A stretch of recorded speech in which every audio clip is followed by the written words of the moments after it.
Hello, everybody. Good afternoon, good morning, good evening, wherever you are in the world, and a very warm welcome to, of course, race number 2 of 5 of the PXN Pentathlon here on the PXN official YouTube channel alongside Simracing.GP and AK Esports UK. My name is Paul Jeffrey, and I am delighted once again to be joined by my friend and colleague in the box. Which side is it? There, that side, next to me, Mr. Mike Nuss. Mike, how are you, sir? I am doing amazing, Paul. I'm so thrilled to be back here for round 2 of PXNs with the Simracing.GP. And today, Paul, we head over from Assetto Corsa to a new simulator, folks. Well, maybe not new to some. I think one that we're all a little bit familiar with. We head over to iRacing for some Oran Park in the BMW CS Cup cars. I cannot wait. These are some of my favorite cars, Paul. Yep, absolutely, and a very unusual circuit, which we'll talk about a little bit more in a while. But as you say, last time out, we were at the Nurburgring Grand Prix circuit, and we were in the venerable Assetto Corsa simulation. Now, this is a pentathlon. No, it's a... Oh, you know, Mike, I wrote this down, guys and girls. There's some insight. I am 41 years old and I always thought it was pentathlon. It's not. It's pentathlon. There we go. So, with it being a pentathlon, Mike, different sims, different cars, different tracks, in different weeks. Completely new platform, iRacing, compared to AC last time. A very different strategic approach, I think, for our drivers, as well as a different skill set. Yeah, absolutely. All the way around, it's going to be a different handling model, a different car model, and everything in between. We were in the Formula 4s, I think, last week in the Nurburgring of the Formula cars in the RSS model. So we'll be back with AC as well towards the end of this championship, folks. So do not miss that for the final round.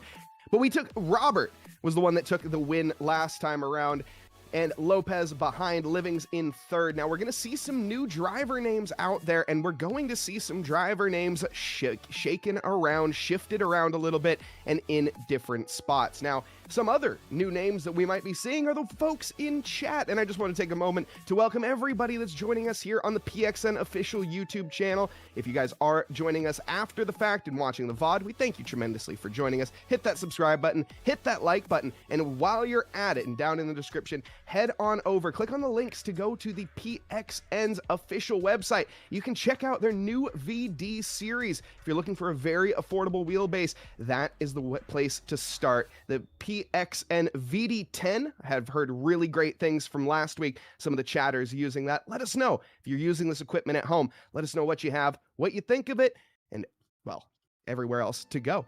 Paul, this is Oran Park, though. Let's talk a little bit more about the meat and potatoes here tonight. 1.6 miles or 2.6 kilometers of action, but this is the calendar.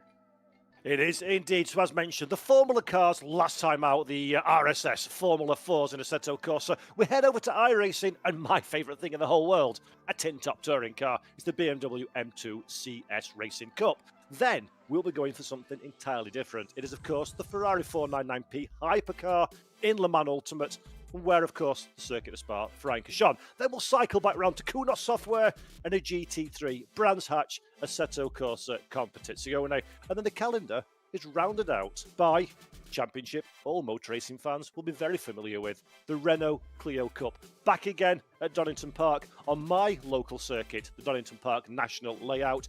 Very different cars, very different simulation platforms, very different challenge for the drivers, and the key, of course, is participating in them all so you can mop up those points. This is the points in question, and the format, as mentioned, 5 different racing events across 5 different disciplines in 4 simulations.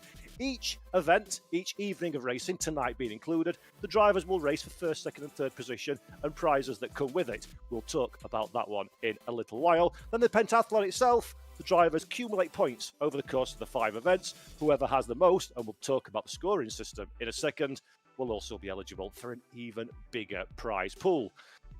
And hee-ha, the prizes and the points. For this particular event, let's not worry about clean laps in practice or qualifying, because that doesn't work in this particular simulation setup. So we're going to have a standard 38 points for the completion of the event. But then you get 10 bonus points for a race win in any split, added on top of the participation points. You then get additional points for your first, second and third, 10 for a victory, 5 for a second, 2 points for third place, and the prizes that come with it.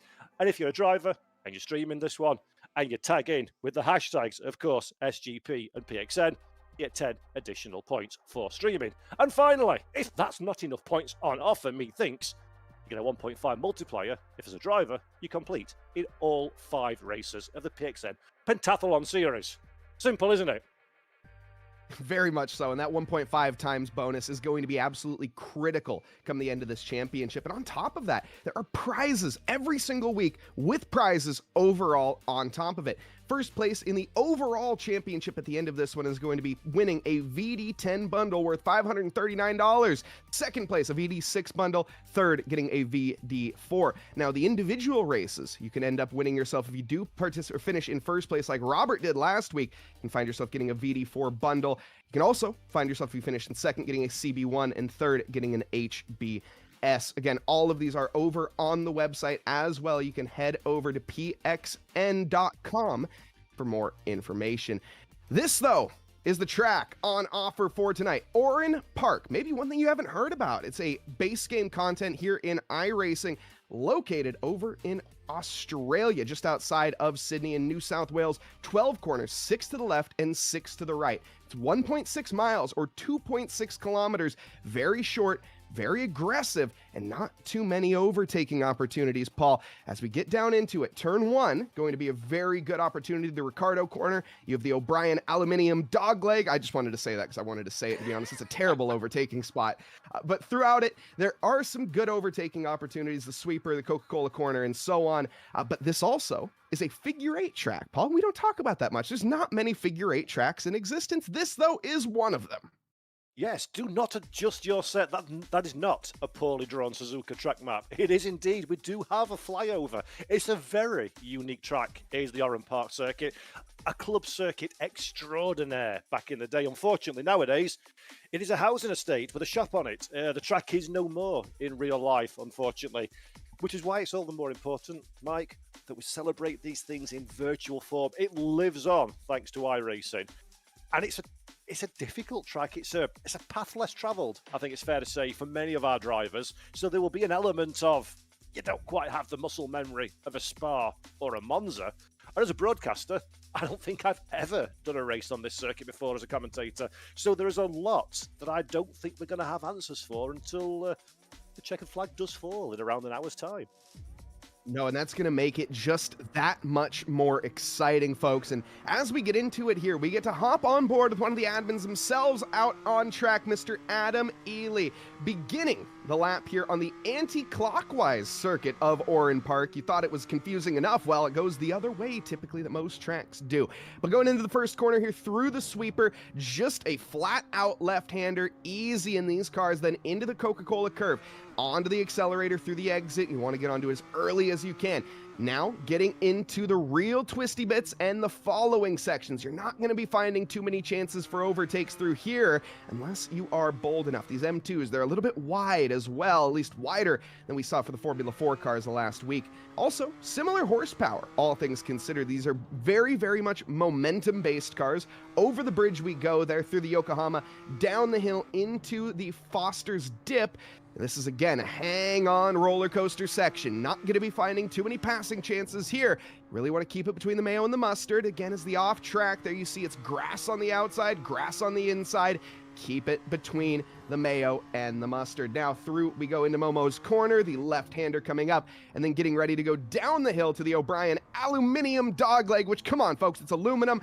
Onto the start finish, straight through the Ricardo corner and to the line. This is going to be Ely's first lap, and it is going to be enough for, looks to be about, invalid? Yep. Invalid. And I think, Mike, that might well be the story of this race meeting.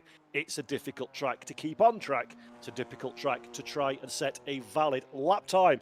This is our winner from Split 1 last time around, Robert Skase-Carnes, about to cross the line. The Latvian driver currently quickest with a 1:11.560, and he improves an 11.481, 3.5 tenths of a second from Alfie Bevan in second position. And hopefully, if our producer Mr. Tom Bryant can show Alfie Bevan when he's out on track, I will say, there we go, a Tom Coronel livery from my day job. Everybody likes that one. Loving that stuff. Beautiful livery there. Harking back to the World Touring Car days. And I don't know, Mike, if you remember this one, the old Race 07 game as well, back in the mid-2000s. I was 7 years old, Paul. I'm sorry. No, stop saying these things. It makes me feel older than I already am. There Speaking of is older, David Christie, a man on your screen right now, and a name that some folks at home might know and some folks might not. And if you're not familiar with this British man's name, or should I say Scotsman, come on, let's be real. David Christie to the line here. He's going to be sitting in 11th position right now. But of course, the commentator as well, and one of our good friends, Paul, taking to the circuit here tonight in the PXN Pentathlon. Yep, looking forward to seeing who takes David out at some stage in the early stages of this race, because that's the man's luck. But so far, so good. Qualifying, again, just to reiterate, we briefly touched at this at the top of the show. It's a 15-minute qualification session. Because this is a tight circuit and we've got 26 cars on track, it is a solo qualifying. So traffic isn't going to be an issue, Mike, over the course of this qualifying session. What is going to be an issue is your desire to drive a car like it's been stolen, and the fact that the barriers are very close to the edge of the circuit as well. And I think we're finding already there's quite a few drivers out there that body language suggests they're feeding themselves into this one gradually.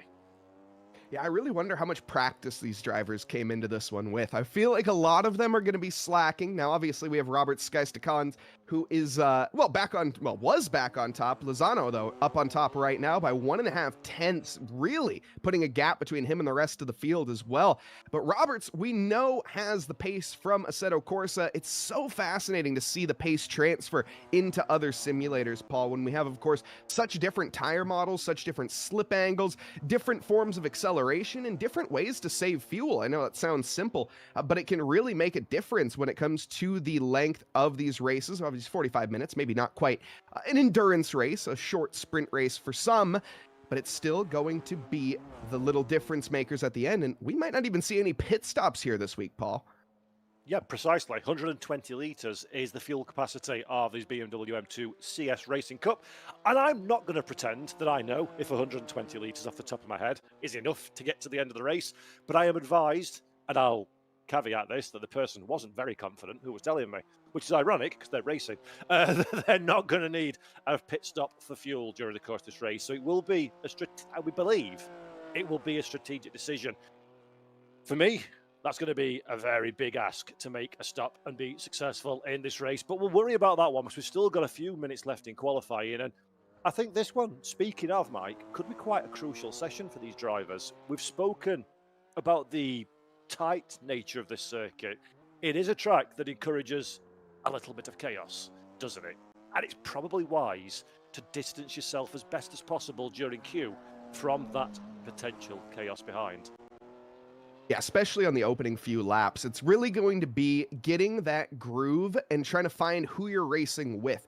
We often talk about, first off on the opening lap, obviously you can make up a lot of positions, but we all know the famous saying, you can't win a motor race on the first lap, but you certainly can lose it. And especially in a championship that you don't necessarily know the drivers around you. Yes, we had 1 week of racing in the previous week, but that was on a different simulator. That was with some different drivers. We've had a little bit of a grouping in this week, so we have more drivers in one session here on this occasion. So we're going to have some unfamiliarities as well when it comes to who you're racing alongside, how they're going to be racing you, and how aggressive they're going to get, and how well they're going to be able to keep it between the lines as well. One thing I do know is Maito up to pole position by nearly 2.5 tenths. That's over a blink of an eye, separating him in second, and nearly half a second to Roberts in third. Yeah, that is a beautiful lap from car number 73, Andrea Miato, a driver from Italy, young man, been racing many different platforms, never seen him race on iRacing, so that's fascinating to see that he's really picked up the pace on this. Of course, a lot of these drivers, we tend to see them on certain sim racing platforms, shall we say, naming no names, because they tend to be the prominent platforms. But their skill set may very well be different to what the esport competitions have been held in which they're participating. So for me, this is another fascinating aspect of the pentathlon. We get to see drivers not in one car, in one championship, and putting 1,000 kilometers a week tested in. They really are kind of thrown to the wolves a little bit, Mike, aren't they? And you get in there, you go and do the best you can, you stay clean, you get those points, and you hopefully, for you at least, can pick up the results in a competition where you're slightly more comfortable with the software in use. Yeah, exactly. That's going to be the goal at the end of the day and the plan, but we all know that no plan survives first contact, especially with the enemy. But in this case, as you're saying, maybe your friend as well. Being the home simulator of some iRacing, of course, one of the better handling, I guess, all the sims again. Nowadays, it's so hard to compare simulators because they are all just so good. Looking though at Senatore, yeah, I know, right? Looking at Senatore on track here, this is a driver that we saw last week performing extremely well. He finished in 4th position off the back of a consistent drive. He was there to pick up the pieces when other drivers were able to take each other out. And Senatore, look at that, he's put himself right into prime real estate to do exactly the same thing again. Right in the mid-pack in 6th. That's a dangerous starting position, Paul. We all know you want to start in either the front 2 positions or you want to start in the back 2 positions. Everything else in the middle is going to get a bit chaotic, and especially here, we got a standing start tonight. Yeah, exactly. Standing start, evil circuit, and a touring car that can go side by side. What could possibly go wrong? Andrea Miato crosses the line. What can go wrong for him? Nothing at this moment in time. It's looking very nice indeed. There we go. Even quicker, a 1 minute 10.964. That gap to Lozano behind has extended to over 0.3 of a second. Petyankis, that we're having a look, goes a little bit wider into the barrier. Mike, that won't be the first time we see that particular accident take place, and that is just a beautiful example of how quickly this can go very, very wrong around Oran Park. Yeah. Taking a little different meaning to knocking the rust off there, I think. The front bumper coming off in a few different pieces, some souvenirs for the track marshals to be taken home. Here, though, Sudakar in 4th position right now. Sai trying to get the best he can out of this one. He needs to find a 10.5 to gain the position over Roberts right now, and he needs to find nearly 0.3 to gain second over Lozano. Just a couple one corner left to go now. On the way down the start-finish straight here, it's going to be tight as Sudakar comes to the line. Do we see an improvement? No, not on this. Yes, it's just late. 0.5 off of pole position, gaining about a 10.5, but look at that. 5 10,000ths, 100,000ths, excuse me, separating the two. Yeah, ridiculously close at the top of the field. By the way, our race one, split one winner last time around. Stochastic Carnes, 0.5 of a second away in 4th position. That's the difference it makes when you change cars and you change platforms. Vincenzo Senatore, car number 112, that we're picking up just at this moment in time. 6th place, as Mike said, crossing the line. That's a decent starting position. 0.7 won't be an attractive gap, though. Let's have a look, see if we can improve that through the final corner we go. Out to the barrier, give it a little kiss on a wave on the way past. Break the timing beam. Does Vincenzo Senatore? Does he improve? Yes, he does. 2nd position, 0.2 of a second away from provisional pole. Nicely done. And Miato, excuse me, up on the top is going to start to be sweating a little bit. Now, that's a driver that we know absolutely nothing about. We didn't see them in last week's split one race in Assetto Corsa. So looking at something that we don't know. Senatore as well, going to be looking at the back of a car that he hasn't raced again. So when I talk about that, the reason that I say that so much is, again, the unfamiliarity with other drivers. It's so important when you don't know how they race you. Are they going to bump into you, send you off the track on lap 1, or are you going to be able to race side by side like we saw for so long in last week?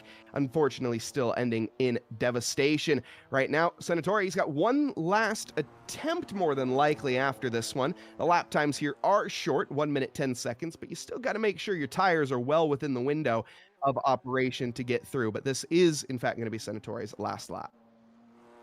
Question is, though, will it be the one that counts? Through the final corner as we pick the car in 2nd position up. This is going to be the last roll of the dice. Andrea Miato currently on that provisional pole position. 1 minute 10.9 is the target lap time for Senatore. He couldn't quite manage an 11.397. So at best, that car is going to stay in 2nd position. Qualification is done and dusted. Mirrors makes no difference, Mr. Mike Noss. And now the time to do the talking stops. Well, it doesn't. We have to talk all the way through. But the time to do the anticipation stops, and we're almost ready to go racing. And when we go racing, Mike, there can be nowhere to hide on this circuit, can they? No, absolutely not. It's only 1.6 miles. There's barely anywhere to even fit all of these cars on the track. Nevertheless, to find a spot of comfort and a window of opportunity and a, well, just place to find a little bit of hot lapping. I sense this is going to be a slipstream fest, Paul, and I sense there's going to be a lot of contact. That's a touring car way. I think you would know more than most. So as we get into it, we're going to see a little bit of rubbing, a little bit of racing, but overall, again, these cars, they can take it. Yeah, they absolutely can, but they are rear-driven cars on a circuit that's got uphill and down dale, as they say in the north of England, which basically means for 90% of your lap, the car is relatively unsettled, is relatively loose and light, so any contact mid-pack could have quite significant impacts for our drivers. 26 cars on track as well. If you have an impact mid-pack in the top 10, then you've got 16 other cars. They're going to pile into you at pace. This is going to be very, very nervous moments for all of our drivers at the start of this race. And again, we're fighting for the top three. The top three take home the points. The top three take home the PXN prizes. If you're not in that top three, you're going to come away empty-handed. That's going to be vital for our front runners. Absolutely is. And while before we get into this here is the grid for the PXN Pentathlon Round 2 at Oran Park. Andre Miato starting off on pole position with Vincenzo Senatore in second. Murcio Lozano in third with Sai Sudakar in fourth. Fifth position belonging to Robert Skystakans in fifth. Alfie Bevins in sixth. Peter Yakas in seventh with Christian Petrov in eighth. Ninth belonging to Marcus Farnov. My apologies on mispronunciation for anyone. And Emmanuel Lopez rounding out your top 10. Yep, in 11th place goes Pedro Delgado. Capa Gaisor is alongside in 12th. 13th place goes to Andres Surigari with Mark Oros in 14th position. The Spanish driver is just ahead of Stephen Benn from Scotland in 15th. Adam Healy in 16th position. Harris Karim will start from 17th with the man, the myth, the legend, Mr. David Christie in 18th position. 19th place goes to Christian Lorilla, and then Ryan Hill is in 20th place. Roland Graham will start this race from 21st position. And last on the grid, making 21 BMW tin top touring car-esque machines, a 1.6 mile Australian circuit, and 45 minutes to decide who's going to be happy and who's going to end in a very sad state indeed. This is going to be absolutely electric. And before we get into this one, I want to thank absolutely everybody that is joining us here live on the PXN official YouTube channel, as well as joining us after the fact watching the VOD. If you guys are enjoying this, hit that like button, hit that subscribe button, leave a comment. Let us know who you are supporting. Who do you want to see win out here tonight for Oran Park? I see we have Adam in chat, we have Ferno in chat, we have Miza, we also have Camber joining us, and yes, Paul Jeffrey, who is in the booth alongside me in chat. Let us know, folks, who do you want to see on the top? Who do you want to see maybe fall into some issues? We'll get some drama going in chat. We're here for it, folks. But we're also here, Paul, for the race start. Let's do it. Here we go then, the second race of the PXN Pentathlon here at Oran Park is go. We are under racing conditions, and Andrea Miato from pole position leads away the 21 car strong grid down into the difficult first sector of this wonderful Australian circuit. Vincenzo Senatore in second place off the grid, second place off the line as well. Maurizio Lozano tried around the outside. Car number 8 though cannot find enough space. Alfie Bevan in the background trying to buy into this one as well, but Vincenzo Senatore with a perfect standing start holds on to that second position behind race leader Andrea Miato. No movers and shakers in the top 4, but as we get to the mid-pack, the same cannot be said. That's David Christie. That was side-by-side there briefly with Adam Ely. A bunch of other battles going on. We're looking at Pedro Delgado as well as Mark Oros going side-by-side over the bridge. A little bit of rubbing, but that's racing, folks. Alfie Bevan here in 4th, up 2 positions himself. Managed to gain over Sai and Roberts, dropping Skystakans down into 6th position. Again, that's our previous race winner. He's down, but he's certainly not out. Absolutely, some great racing in the middle of the pack. There is Bevan getting sideways. Great bit of car control from the 4th position machine. Remember, Alfie is the man on the bubble. He's the last of the drivers, if things stay as they are now, guaranteed they won't, that will not be going away with points or prizes at the end of this race. So a lot of work needed to be done with Alfie Bevan's machine. Mark Oros as well needs even more work down there in 15th position. Delgado in the red machine just ahead, and Healy in the green and black car just behind, keeping a bit of a sandwich in the middle of the pack. And this is why qualifying is so important, because now, if you're Mark, you're looking in front, behind, and probably alongside as well. Yeah, and Miato, speaking of gaining great advantages at the start here, he is already a second in the lead, so really not looking back at the start of this one and trying to drop Senatore like a rock in the ocean. Behind that, battle for 13th position. This is Delgado right now on the back of Geiser, and I think Suriani as well in this pack, a little bit up the road though. Anything can happen in these M2 races. This is something that we need to keep an eye on, and I actually really like to see the kind of glued to the back bumper-esque style of racing. There's 45 minutes on the clock, Paul. There is plenty of time to get an overtake done, and there's plenty of time for your opponents to make a mistake. Just hang on, go for the opportunities when the going gets good, just like we see here from Alfie Bevans.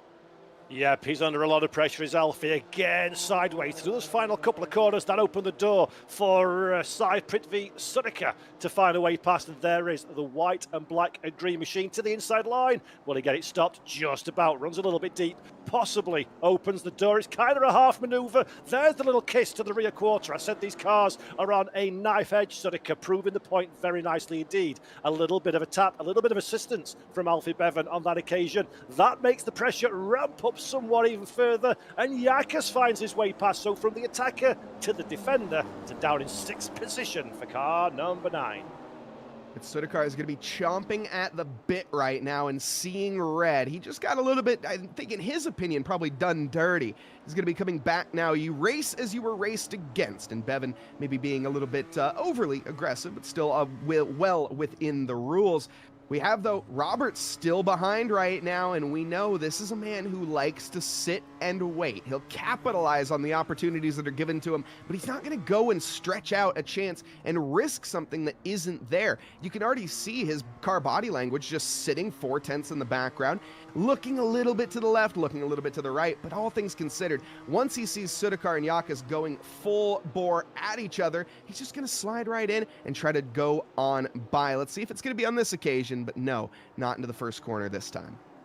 And that is a relatively sensible strategy to apply at this early stage of the race. We saw it so often last time in the Formula 4 cars. If you just bide your time, then opportunities will present themselves. But Scarcity Carnes really does to move forward quickly, because there's going to be a lot of work to do. By the way, let's have a look at what happened a little bit further down the pack. That's the 14 of Bain, goes to the gravel, says hello to the tyre barriers, and that minor, relatively innocuous looking kiss of the tyre barriers will be playing havoc with that BMW behind the wheel now, I'm sure.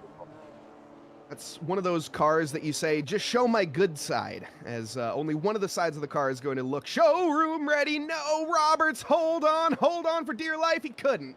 Ends up losing it in the mid-pack, and that is going to be positions plummeting down the order there. 10 positions lost in the matter of about 5 seconds.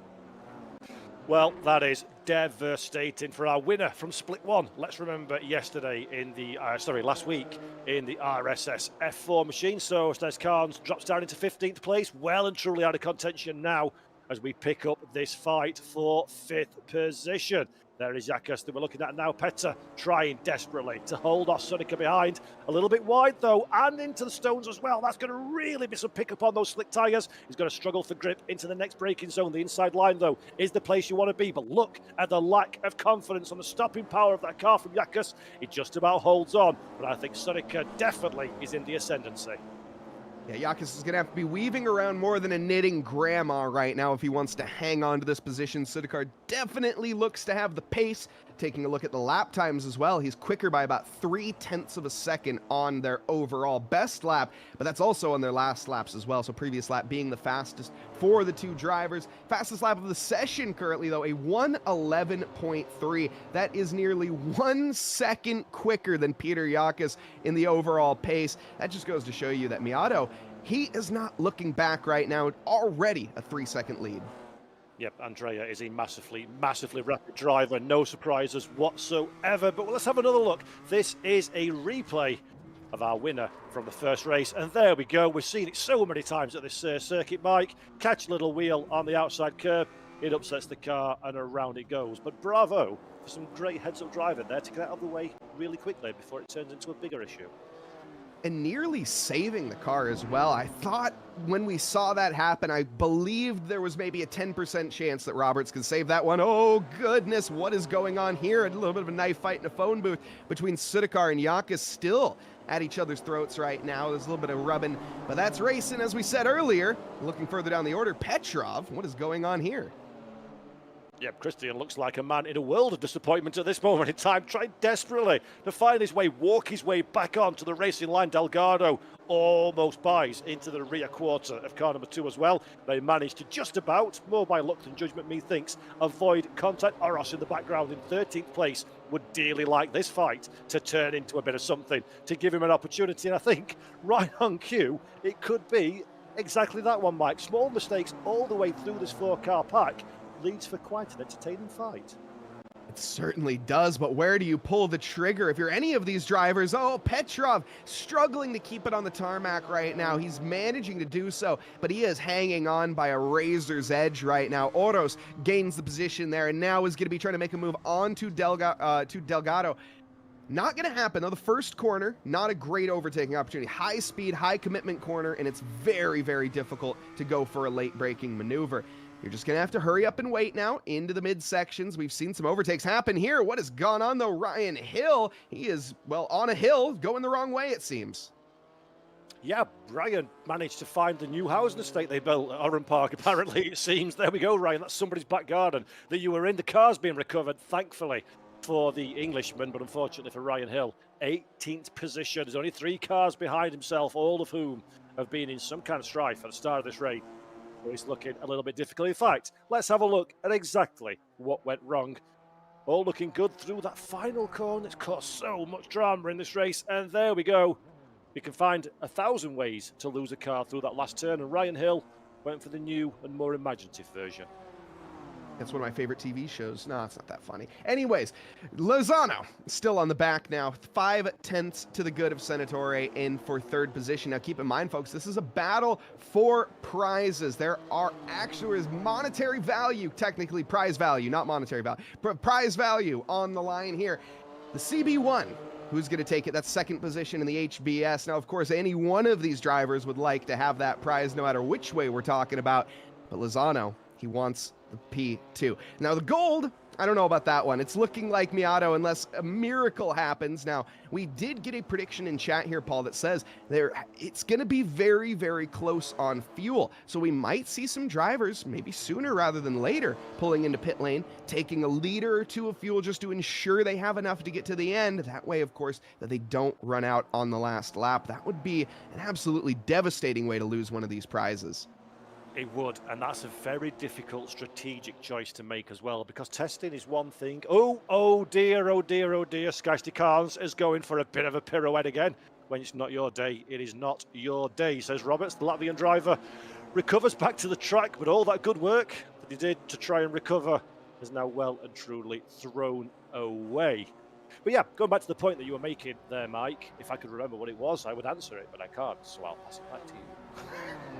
As it is going to be the battle for P10 on right now. I'm loving to see this pack racing. We have, looking at the mid-pack right now, we have a nice group of about 5 drivers, all well within each other by a couple tenths. The front pack, similar story as well, but again, how do you beat Miato? The thing about it is, well, I want to talk about Skysty Carnes as we just saw that spin from him.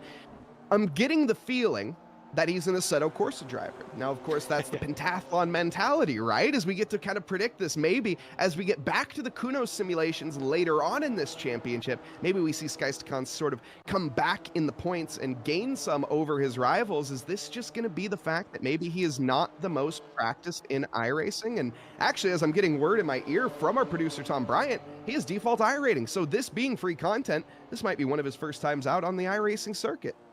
Absolutely, and that is exactly why the pentathlon was developed in the way it was developed. It's to see, we don't want to see who an expert is on a particular platform in a particular class of car.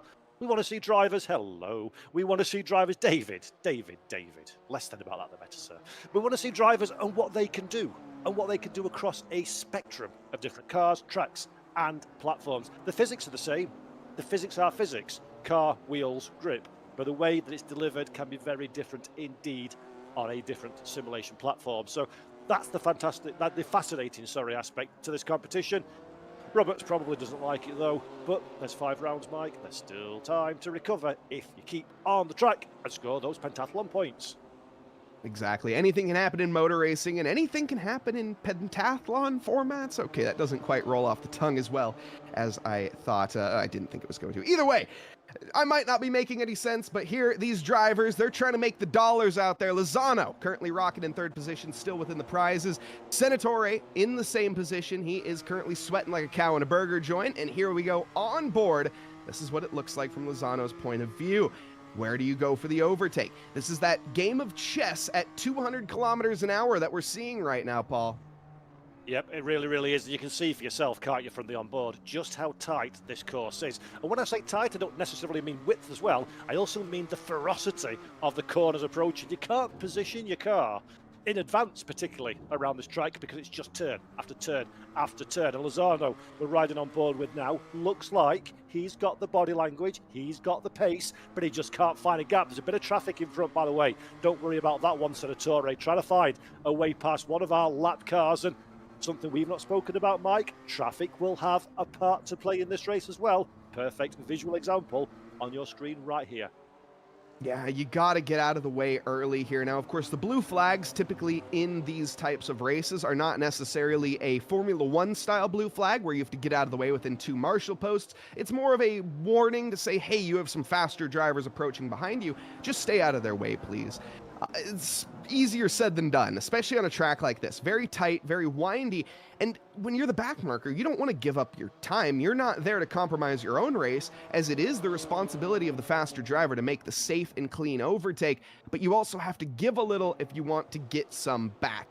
And if you give up that position, now you have a helpful slipstream as well. So you can kind of use that leader as a tow and pull yourself along. Maybe we have Harris Kareem, I think is who that was letting him by. This might give him the chance to catch back up to Stephen Bain. But the flip side of that one, if you're not going to make it through on fuel, you're going to be very careful where you're going to make that stop, because you don't want to be in traffic. Pedro Delgado did not want to be behind Sirianni anymore. And the red machine, the number 83 car, makes his way past and up in a 10th place.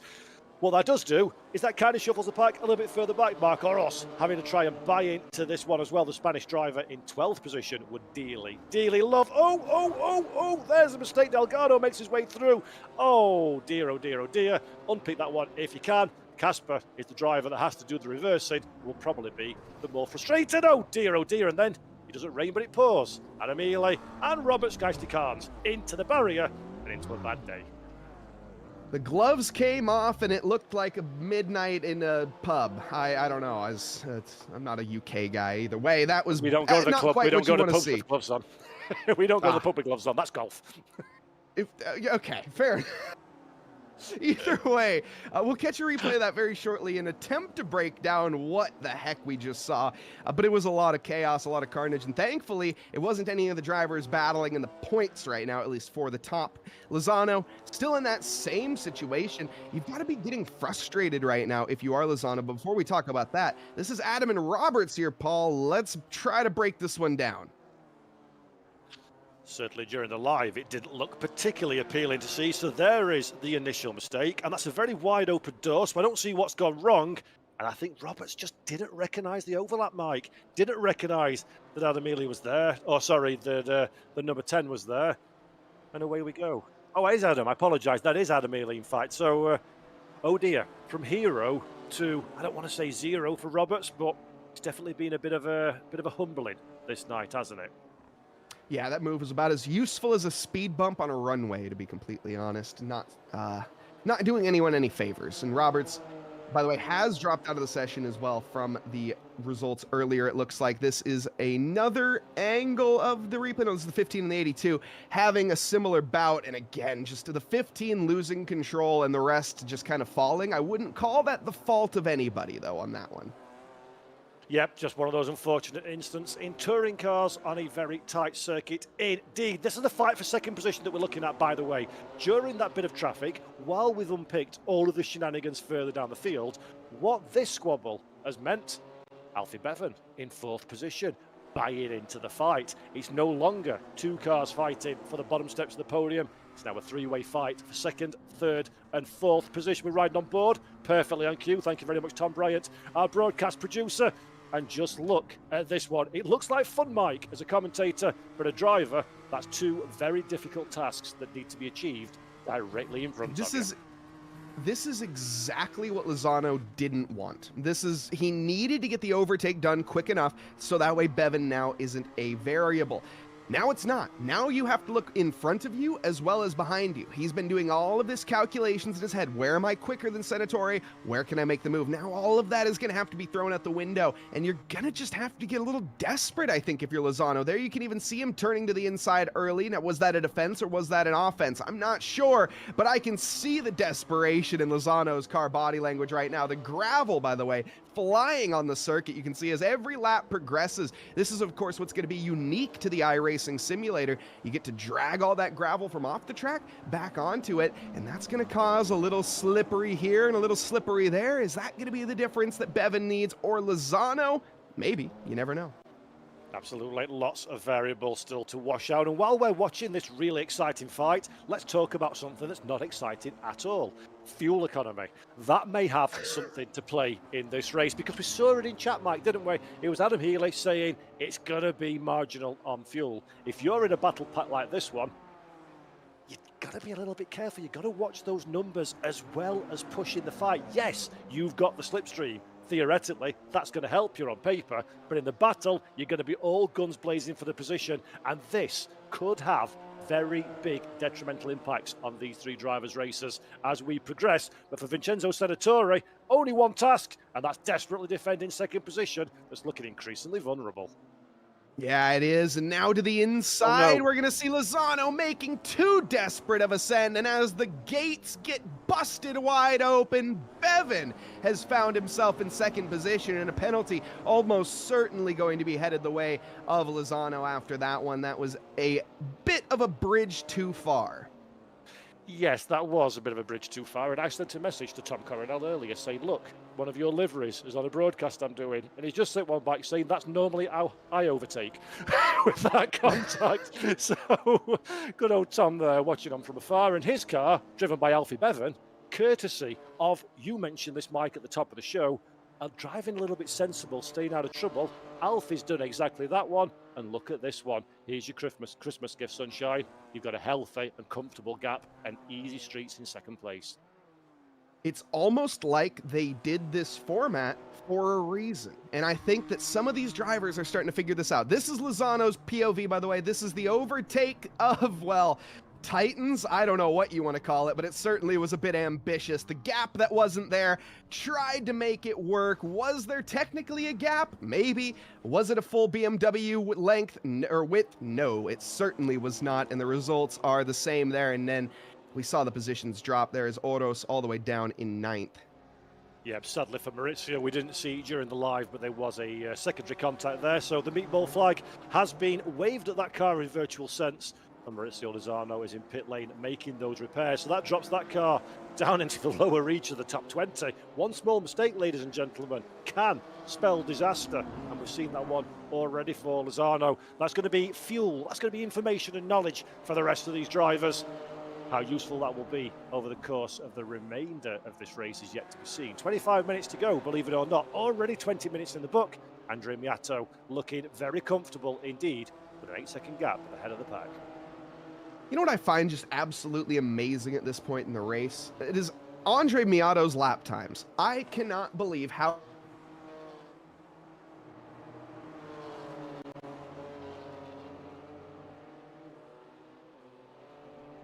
Oh, I think we've lost Mike there. He has been...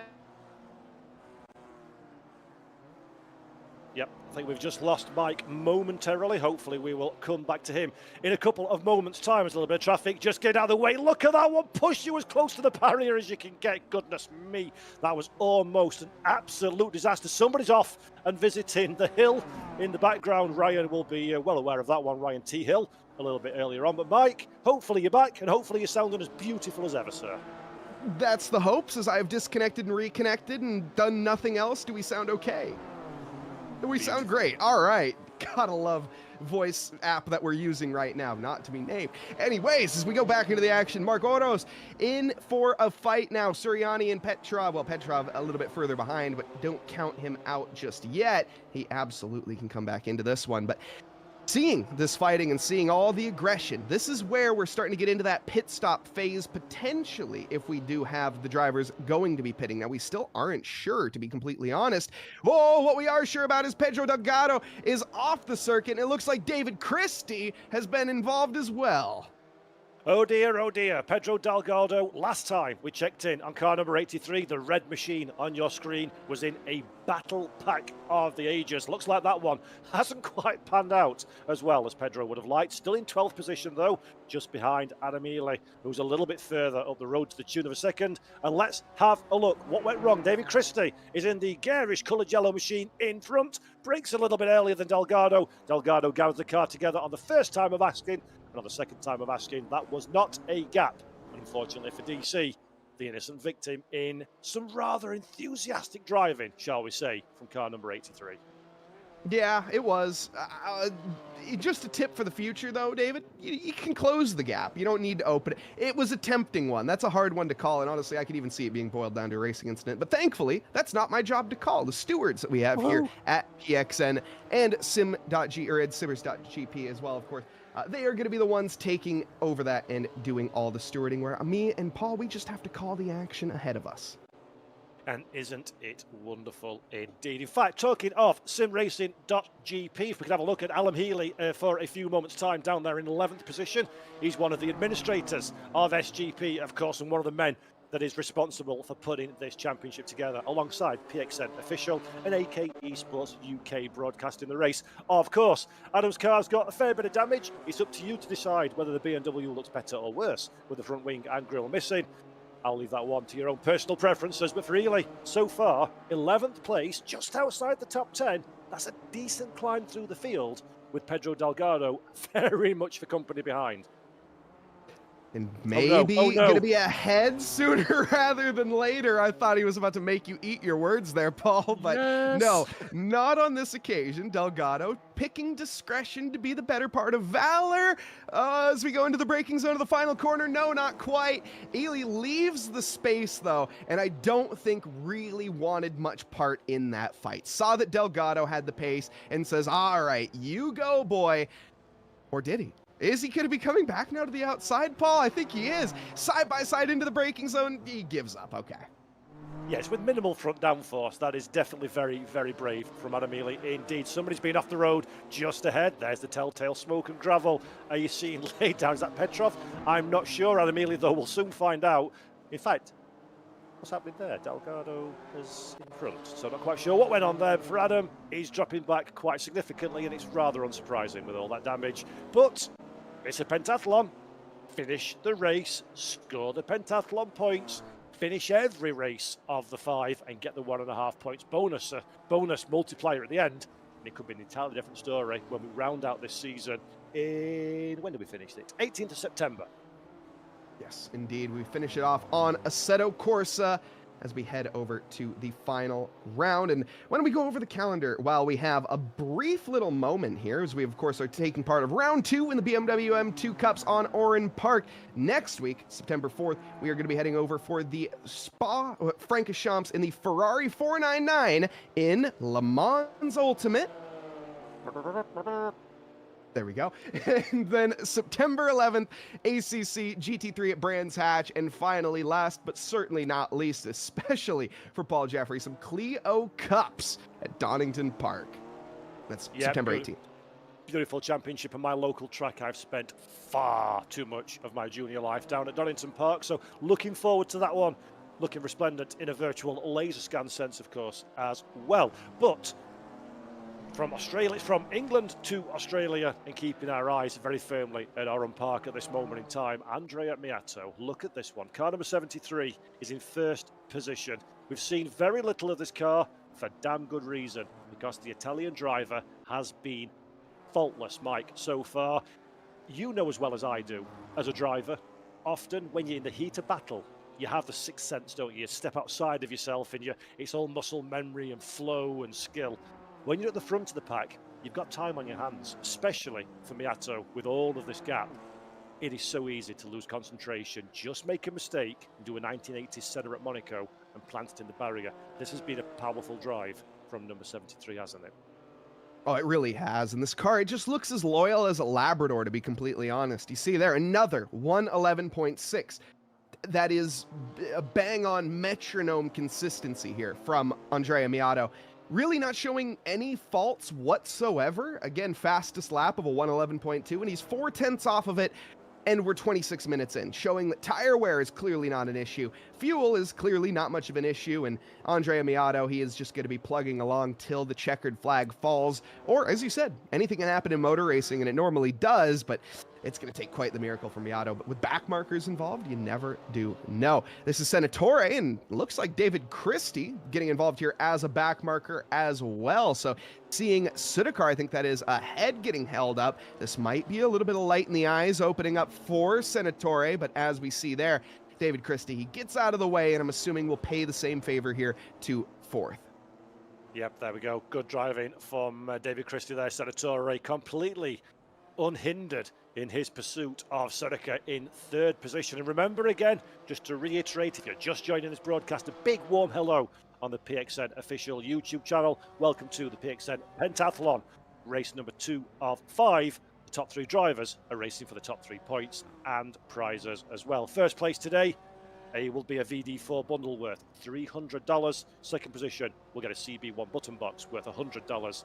In third position is the HVS handbrake worth $79.99. As we see on our screen, Petrov being the first of our drivers to make a regular scheduled pit stop, which, Mike, suggests perhaps fuel is not quite as straightforward as we thought it would be heading into this race.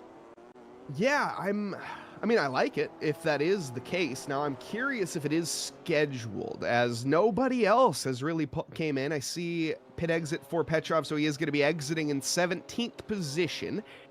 That will be a new set of fuel and boots for him, but to be honest, again, I'm still not sure. I think that with enough fuel saving, we might be able to see the drivers make it to the end, but with the added risk of an extra lap, that could play enough for the drivers just to come in, take a little splash and dash and go. The interesting part, though, is I wasn't expecting Petrov to take tires. No. And I think from Petrov's point of view, 17th position came in outside the top 10. Roll the dice. Why not? See what happens. Get a fastest lap against your name, if that's even possible. So, yeah, I still don't know if any of these drivers are going to stop for fuel or not. I don't think many of the drivers will be particularly confident in that assertion either. So these final 15 minutes, if you worried that an on-track battle might be dying off, it's not, so don't worry. But if you were, we've got some strategy looming over us as well. And everybody likes the unseen spectre of strategy, don't they? Yes, absolutely. As, of course, everybody does it in the most unique ways possible, right, Paul? That's why we love strategy so much, is everyone makes their own No, wait, that's not how racing ever works. Everybody does the same thing every single time. Why? Okay, anyways, that's enough ranting out of the way. Petrov, again, hats off to you for going for something different. Back to the battling, though. This is somebody who has been down, but is not quite out just yet. Their car has gone on strike more times than a British factory in the 1920s, but Roberts, he's still in it, and he's just outside the top 10 by 7 positions. But you know what? You know what I love to see?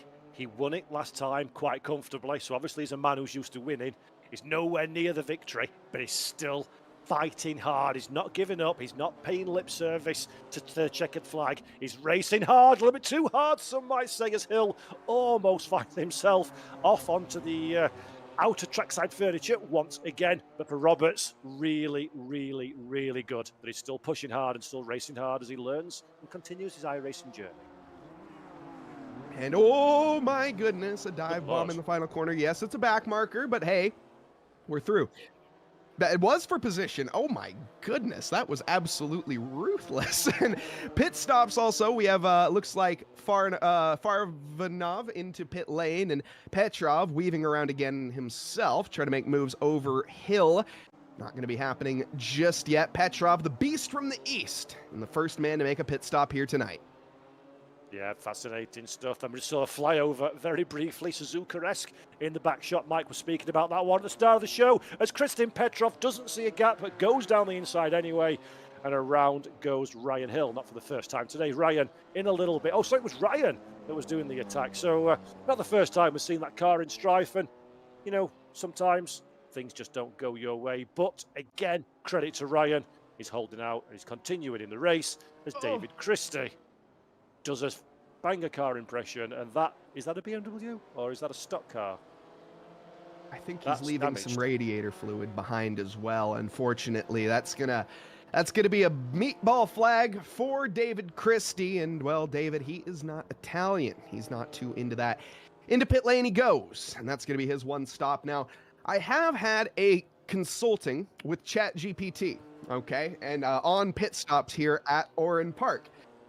According to ChatGPT, it is extremely confident that the BMW M2 CS Racing Cup will make it comfortably over a 45-minute race at Oran Park, and in both real life and in sim.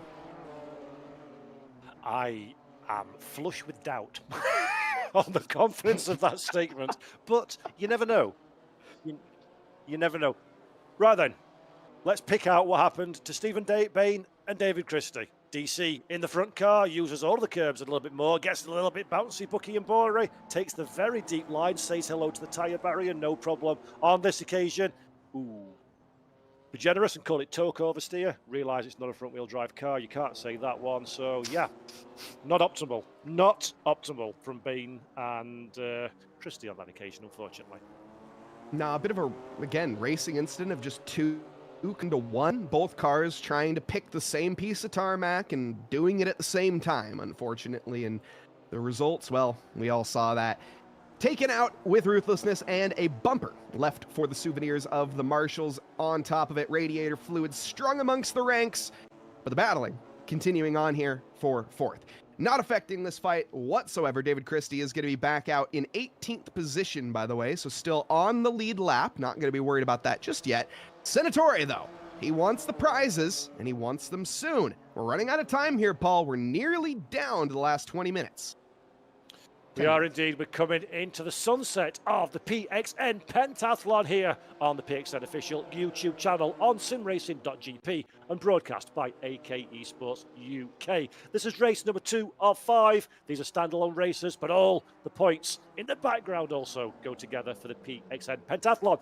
We're looking at Vincenzo Senatore in 4th position. Just ahead is Sai Prithvi Sudhakar in the bottom step of the podium. This is the fight for the final prize. Whoever finishes here will get the HB1 handbrake from PXN and will get 2 points towards their championship charge. There's a lot on the line, Mike, and it's more than just racing pride. It's points and prizes up for grabs. This has to be such a stressful battle. I know just racing for pride is enough to get your heart rate up. Racing for prizes, nevertheless, of course, as we were just mentioning there, the prizes from PXN. Incredible to see, and oh my goodness, the aggression. I'm surprised we haven't seen that just yet. Down to the inside, Casper is making moves and making them aggressively as well, getting by the BMW without a front grille. That is going to be Bain as he is down again, but not out just yet. Seeing ahead, that's not Ely, that's ahead of him. I can't tell who that is, but there is Adam Ely actually all on circuit by himself, looking very similar to that BMW we were just seeing. Yeah, I believe they're teammates as well. They've also lost the same amount of front bodywork as each other. But unfortunately, there is the mechanical warning flag, the meatball flag, the black flag with the orange circle in the middle of it for Adam Ely. So he'll have to come down pit lane very soon. And there we go, staying well and truly out of the way through the final corner. As Stephen Bain, his teammate in the same livery and similar damaged car, goes past into 12th position. Not really too happy with seeing his teammate in that way, I would imagine. Hopefully they would see each other racing and working together. But he'll be delighted. He'll laugh at him. This is the side of the track broken down and he overtakes. He'll be delighted. Kind of the enter the Simpsons meme here. And whoa, who is that waving at us? Is that Oros? Did he end up getting taken a big punch to the face? It looks like he may have. Yep, it does. That front bumper is hanging on by nothing more than enthusiasm, a little bit of gaffer tape, and possibly nothing else. There we go. Goodbye front bumper. First time I've seen that one in iRacing. Nice damage modelling. I like that. And he's going to meet ball flag as well. So 7th place ain't going to last for long, unfortunately, for the Spanish driver. No, has to pit within the next 3 laps, and there will be more than 3 laps of this race. Oros there going a little bit drift style. No, no, no, no, no. You can't rejoin like that.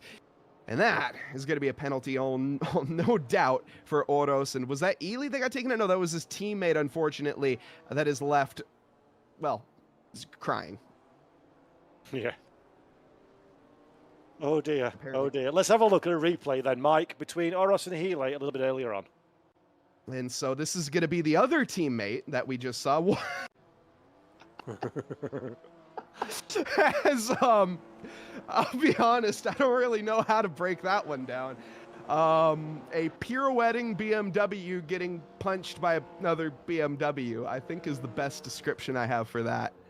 Not yielding under yellows? I think that's it. Tickets are available to the conversation we'll have with Adam at the end of this broadcast. You can be a fly on the wall, as Mike and I in our rarefied ivory tower up here, where we don't do any driving, can cast criticisms and comment on everybody's instant.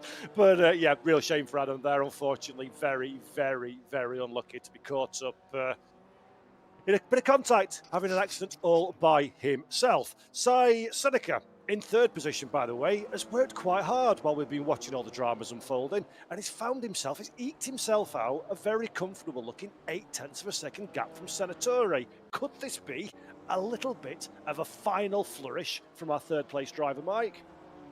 I think it very well may be, and Senatore just kind of falling off here at this stage. Now, is that due to fuel saving, I wonder? Is he going to be predicting that he doesn't have enough fuel, starting to do a little lift and coast?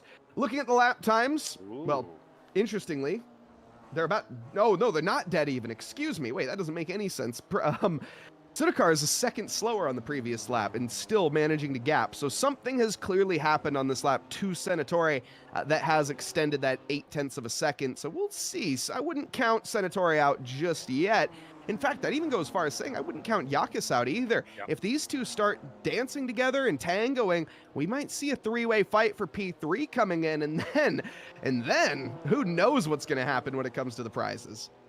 And I think you're absolutely right as well, because this does have the feeling, doesn't it, that this is going to verge from close following to having a bit of a squabble before the checkered flag falls. And we've seen so many times at this track, in other tracks, on other platforms, as soon as you have a squabble, as soon as you have any kind of fighting, then that's where all of a sudden things go very ballistic indeed. 39 minutes then, 12 seconds of a 45-minute race on the clock. And this is very much where the attention falls for this one. Sudaka in 3rd, Senatore in 4th, and Yakas trying desperately his Petta behind to close up and buy into the fight for the HB1 and 3rd place on the podium. Yeah, the battle for P3 has been the talk of this race, and it hasn't been with just one driver. Remember, at one point, Bevan was fighting for 3rd position, and, well, since then, he has walked his way up the road by about 6.5 seconds and has not looked back since. Miato, he's been leading this whole race, spoiler, and looks like he's going to continue to do so. I don't see anybody besting Miato at this stage, or even lapping in the similar pace that he's at right now. Nobody is in the 111s, barring a couple drivers. Sudakar just managed a 111.9, Peter Yakas managing 111.8s, but other than that, we're not seeing anything as competitive as a 111.6 or a 111.5 at this stage. So then, we had questions coming into this race. Would we need to make a pit stop? Would the tyres make it to the checkered flag? Will the cars stay full of juice to go at the full speed for the full race distance? With 5 minutes left to go, Andrea Miato has done his level best to answer those questions on our behalf. And the answer is yes, quite simply, to everything. Miato has been dominant, but the big question is, who will get the bottom step of the podium? Will we have any late race pit stop dramas? It's not entirely comfortable for these drivers to make it to the flag. There is lots and lots of racing action to happen. Some will be on track, some will be in the heads, and some may even be seen in the gravel before too long. Ooh, just perfectly on cue. Oh, Mo Senatore taking out a back marker. That was close. Very much so. And down to the final 3 laps now with lap times of 1:12. We'll be seeing them finish up here in a few. And with that, we see a pit stop from Graham again. So that's a second pit stop, I think, being had there for the 20th position. Not where they wanted to be. And this is the Latvian driver of our previous race winner, Mr. Roberts, currently sitting in 12th. He's going to be disappointed with this result. The number 12 in P12. Some say it's fate. Some say it's a curse. But others say that's just what happens when you don't drive iRacing that much. Yeah, exactly. It's been a very commendable, if it is indeed, as we believe it is, one of the first forays into an iRacing organised race for Robert Skyst-Carnes, then it's a massively impressive performance indeed. 12th position, trying desperately to turn that into 11th place. They're the 2 identical liveried BMWs. Gaisor is just ahead. I do think Roberts will be... No one's happy to finish 12th. I'm delighted, but he won't be happy with it. But I think he'll be fairly satisfied that he's not shown himself up with his lack of experience. He's done a very stout job despite the dramas. Yeah, exactly. And I'm going to be very curious as well to see kind of how this is going to transfer over into next week's race when we go over to LMU. Yes. Very different. Oh, sorry, I forgot. There we go. The LMU, of course, next week in the Ferrari 499P, which, by the way, the 499 is not a 4.9-liter 9-cylinder engine. I absolutely hate the name of that car, unfortunately. Yes, but it's beautiful, Ferrari. So it can do what it wants. It's a Ferrari, it's fine. When it's gorgeous and sounds great, it's free. But you name the 488 a 4.8-liter V8, the 296, 2.9-liter 6-cylinder. Come on, Ferrari, get consistent. Anyways, that's my side tangent done for the night. Back to the action. Senatore seems to be back in this. He's 6/10 to the back of Sudikar, but I just don't know, barring a desperate send, a little mistake like that from Senatore, that's going to cost him numbers as well. Where do you make the overtake happen if you are in Senatore's shoes? I know this is the boring answer, but I think the game is cooked. I think it's over and done with for Senatore. There's too much risk associated. The only way for Vincenzo is to glue himself like a cheap aftermarket bumper to the back of the car in front and hope that Sudica gets caught up in traffic. But again, with driving like we saw there, traffic gets well out of the way. It's going to be a big ask.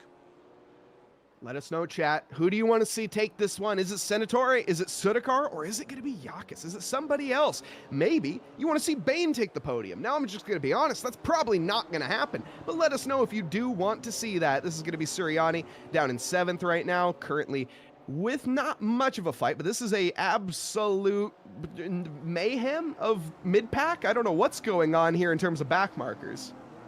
Mayhem of Mid-Pack. Now that's an outstanding album name for a band. I shall write that one down, and chat, I'm making note of who's there. If you copy that one, I shall come for you. Right then, we're in the final minute, the last minute of racing action. We're looking at Adam Healy very momentarily down there in 15th place, but this is the man that we need to be looking at. This is the man of the moment, the man of the hour, the driver that came to Australia with a bucket full of questions and leaves with a whole hat full of answers. Andrea Miato. He was good in qualifying. He was great at the start of the race. And Mike, I think you'll probably agree with me on this one. A more faultless drive, you're very unlikely to see from anyone. What a performance. No, I don't actually think he put a wheel wrong this entire race, which is absolutely incredible to say. This is somebody that we knew nothing about coming into this race, and they have gone and delivered tenfold, I think, to what anyone would have expected from them. Miato, he's got to take a bow after this one.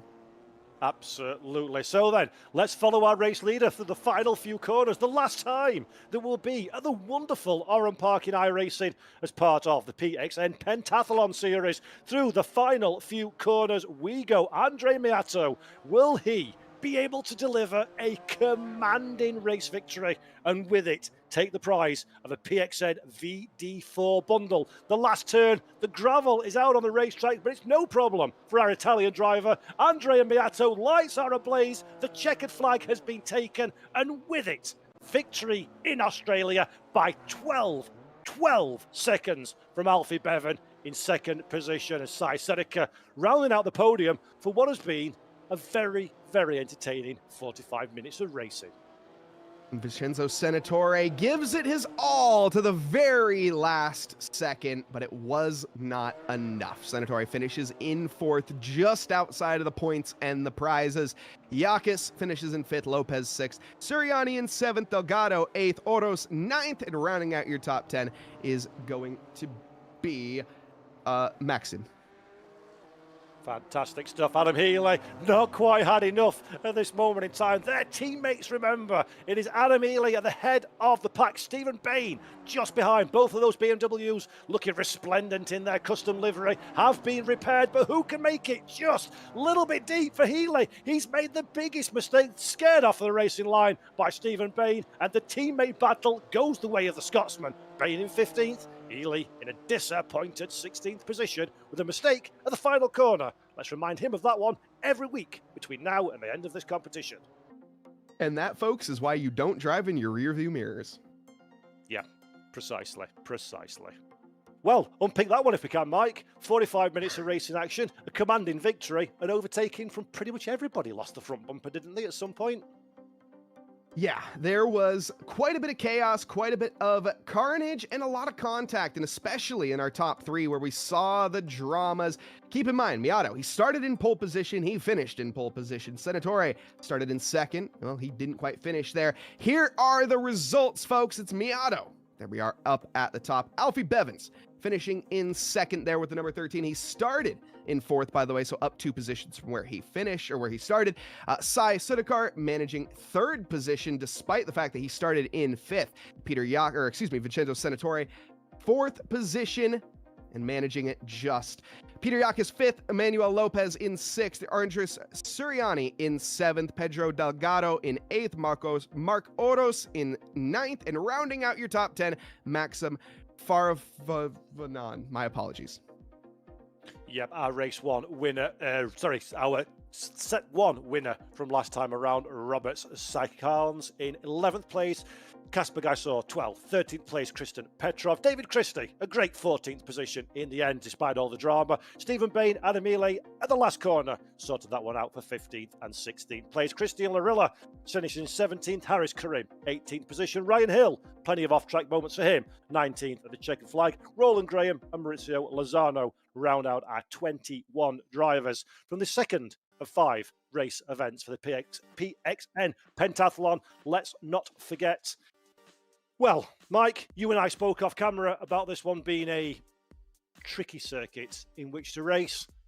Bravo to our drivers, I think, is the order of the day, because that was a lot less messy than it could have been and quite entertaining.